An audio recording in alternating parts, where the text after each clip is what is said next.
History के most famous person Leonardo da Vinci, painter, एक artist, एक फिलोसोफर, एक साइंटिस्ट एंड एक बायोलॉजी एक्सपर्ट।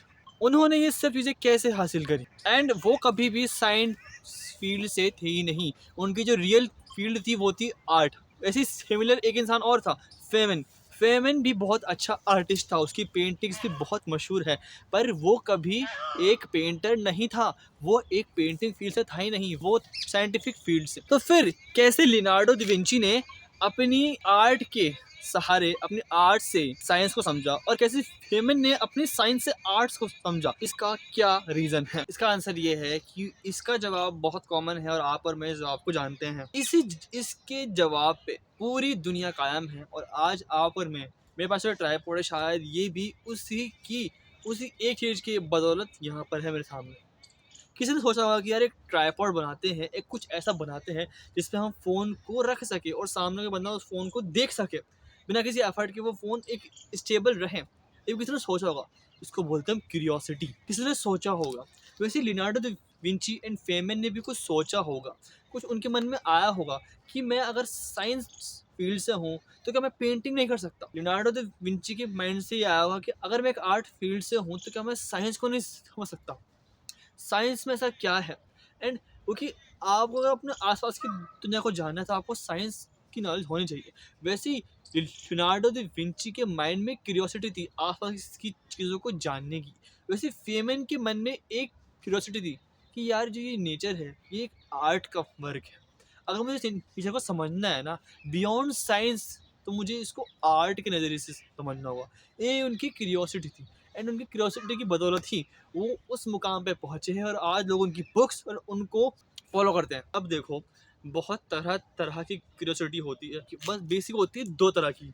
एक, आपको किसी स्पेसिफिक चीज़ की नॉलेज है, पर आपको उसके बियॉन्ड नॉलेज को गेन करना है, आपको थोड़ा बियॉन्ड जाना है और उसके बारे में और डीप समझना है। इसको हम बोलते हैं एपिस्टेमिक नॉलेज। आपको किसी चीज़ के बारे में पता है, मुझे पता है कि ह्यूमन हार्ट कैसे काम करता है, पर मुझे उसके बियॉन्ड जाना है कि उसकी मसल्स किस तरह की होती है, वो ऐसा एक्ट क्यों करता है, उसकी साइकोलॉजी क्या है, उसका फैक्ट्स क्या है, उसकी टर्म्स क्या, कंडीशंस क्या है। मुझे सब कुछ जानना है ह्यूमन हार्ट के बारे में, मुझे सब कुछ जानना है, एंड मुझे उसके आगे भी जानना है। इसको हम बोलते हैं एपिस्टेमिक नॉलेज। एपिस्टेमिक नॉलेज से ही बहुत सारे लोग अपनी बियॉन्ड क्यूरियोसिटी के पार जा पाए हैं और बियॉन्ड नॉलेज को गेन कर पाए हैं, और आज हम जो ये एनवायरनमेंट में हैं, ये बियॉन्ड क्यूरियोसिटी की वजह से ही है। सेकंड आती है हमारी डिराइव नॉलेज, नई चीज़ों का जानने की क्यूरियोसिटी। रील देखी फ़ोन पे, उसमें कोई अलग सा नया सा गाना आया, अब उस नए गाने को सुन के आपके माइंड में क्यूरियोसिटी आई कि गाना किस तरह का है, किसने बनाया होगा, कैसे कंपोज हुआ होगा, इसकी पूरी लिरिक्स क्या है। इसको हम बोलते हैं डिराइव नॉलेज। मतलब आपको किसी नई चीज़ के बारे में कुछ जानना है, पूरा नहीं जानना, आपको कुछ कुछ जानना है, इसको बोलते हैं डिराइव नॉलेज। अब देखो, डिराइव नॉलेज आप हर चीज़ की ले सकते हो, जैसे कि पेड़ किस तरीके का है, क्या काम करता है, क्या नहीं करता। एंड इसके बाद फिर मैं इसको एपिस्टेमिक नॉलेज में कन्वर्ट कर सकता हूँ, जैसे कि और डीप में जा सके। डिराइव का मतलब होता है कि आप वर्सटाइल नॉलेज को गेन कर रहे हैं, एंड डिराइव नॉलेज और एपिस्टेमिक नॉलेज का मतलब होता है आप बियॉन्ड क्यूरियोसिटी, बोर्डम में जाके उस नॉलेज को गेन कर रहे हैं। अब अगर मैं देखूँ कि Leonardo da Vinci and Feynman ये इतने फेमस क्यों है, और ये इनको मरे हुए शायद तक 500-600 साल से ऊपर हो चुके हैं आज, पर फिर भी हम इनको फॉलो क्यों करते हैं? बिकॉज इन्होंने अपनी life as a main character जी है। अब मेन कैरेक्टर मैं इनको क्यों बोल रहा हूँ? अगर आप मूवीज़ देखते हो, फिल्म देखते हो, एनिमे देखते हो, जो इंसान मेन कैरेक्टर होता है ना, वो वर्सटाइल होता है, वो बहुत सी फील्ड में फेमस होता है, उसको ज़्यादा चीज़ों की नॉलेज होती है। अब ये नॉलेज वो कैसे होती है? क्यूरियोसिटी की वजह से। उस इंसान को बॉडी बिल्डिंग भी करनी है, उस इंसान को ह्यूमन साइकोलॉजी भी समझनी है, उस इंसान को कोडिंग भी करनी है, उस इंसान को एडिटिंग करनी है, उस इंसान को ट्रैवलिंग भी करनी है। अगर ये चीज़ें एक इंसान में होती है तो हम उसको ऑटोमेटिकली मेन कैरेक्टर बोलते हैं। बट अगर आप एनपीसी बन रहे हो, यानी नॉन प्लेएबल कैरेक्टर, मतलब उसको लाइफ में कुछ भी नहीं करना, सिर्फ जॉब पकड़नी है, पैसे कमाने हैं, तो आप मेन कैरेक्टर कभी नहीं बन पाओगे। अगर आपको मेन कैरेक्टर बनना है तो आप Leonardo da Vinci and Feynman की स्टोरी को समझोगे, बिकॉज वो कभी मेन कैरेक्टर बनने की चाह में नहीं थे। वो इस चाह में थे कि हम नॉलेज को गेन करें, हम और जानें, हम लाइफ के बियॉन्ड को समझें। ये जब चीज़ें आप डेवलप कर लोगे ना, एंड वो एक चीज़ पर अटके हुए नहीं थे, या फिर वो एक चीज़ पर अटके हुए नहीं थे कि हम सिर्फ साइंस की फील्ड में रहेंगे तो साइंस की फील्ड में ही रहेंगे, अगर हम आर्टिस्ट है तो आर्टिस्ट की फील्ड में रहेंगे, नहीं। हमको और जानना है, हमको पेड़ों के बारे में जानना है, हमको जानना है ह्यूमन ब्रेन कैसे काम करता है, हमको जानना है कि मैथ की इक्वेशंस कैसे काम करती है, सब कुछ जानना है हमको। तो अगर आप अपनी लाइफ में वर्सेटैलिटी ऐड करोगे ना, तो आप ऑटोमेटिकली मेन कैरेक्टर वाइब्स दोगे लोगों को, आप automatically main character vibes create कर लोगे अपने सराउंडिंग। और मेरा एंड इस चैनल का नाम वाई वी ह्यूमन रखने का मेरा पहला कारण ये है कि मुझको कोई और हैंडल नहीं मिल रहा था, इसलिए मैंने इसका नाम वाई वी ह्यूमन रखा है। दूसरा कारण ये है कि मैं क्यूरियस था लाइफ को लेकर, कि मुझे लाइफ के एक्सपीरियंस गेन करने हैं।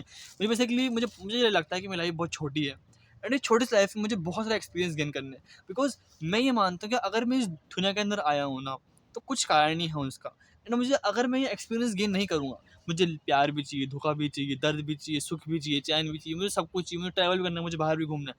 अगर मैं इन चीज़ों को गेन नहीं कर रहा इस दुनिया में रह के, तो मैं बेसिकली अपनी लाइफ को बड़ा बेकार बना रहा हूँ। मुझे अपनी लाइफ में कुछ ऐसा करना है जो कि मैं याद कर पाऊँ, मैं ह्यूमन को समझ पाऊँ, ह्यूमन नेचर को समझ पाऊँ। मेरे माइंड में एक चीज़ है, क्यूरियोसिटी है, कीड़ा है कि मुझे और जानना है और सीखना है। एंड बेसिकली अगर मैं किसी में फेल भी हो रहा हूँ ना, मुझे उसका भी कोई गम नहीं, बस मुझे एक्सपीरियंस चाहिए लाइफ की और ज़्यादा। Now conclusion.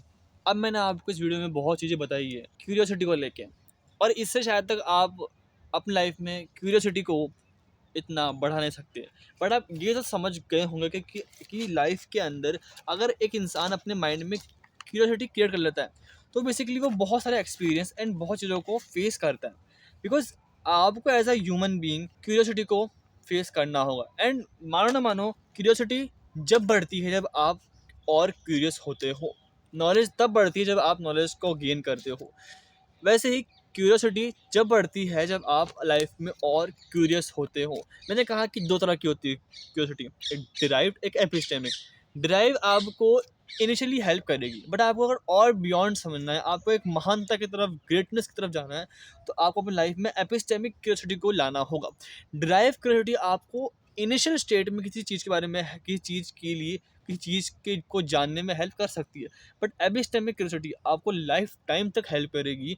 इस वीडियो में मैं आपको यही समझाना चाहता हूँ कि जब आप लाइफ में क्यूरियस होगे ना, तो आपकी क्यूरियोसिटी बढ़ेगी। एंड अगर आप लाइफ में एक पॉइंट पर अटक गए ना, तो आपकी क्यूरियोसिटी वहीं पर अटक जाएगी।